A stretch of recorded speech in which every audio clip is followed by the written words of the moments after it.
Merhabalar, bugün tüm İslam dünyasının Kurban Bayramı. Hepinizin Kurban Bayramına mübarek olsun. Tüm dünya Müslümanları Kurban Bayramı'nda ailesiyle mutlu bir şekilde geçiriyorken, biz Uygur Türkleri yine senelerde olduğu gibi üzüntü içinde geçiriyoruz. Ben aile sıcaklığını, anne sesini duymadan geçireceğim 3. Kurban Bayramı olacak. Bu bayramda halanızla, kuzenlerinizle bayramlaştınız mı? Maalesef bizim onlarla bayramlaşma şansımız bile olmuyor.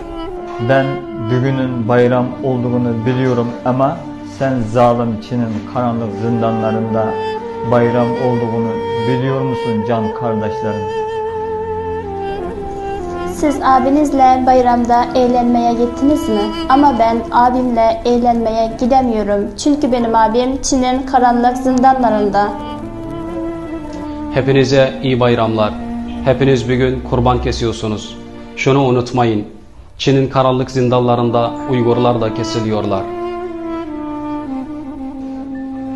Bu benim ailemin sesini duyamadan, onlara iyi bayramlar diyemeden geçireceğim 3. Kurban Bayramı'dır. Bugün Kurban Bayramı. Bugün dünyanın dört bir yanındaki bütün Müslümanlar Kurban Bayramı kutlarken bugün bizim Doğu Türkistan'da Kurban Bayramı hiç olmadı.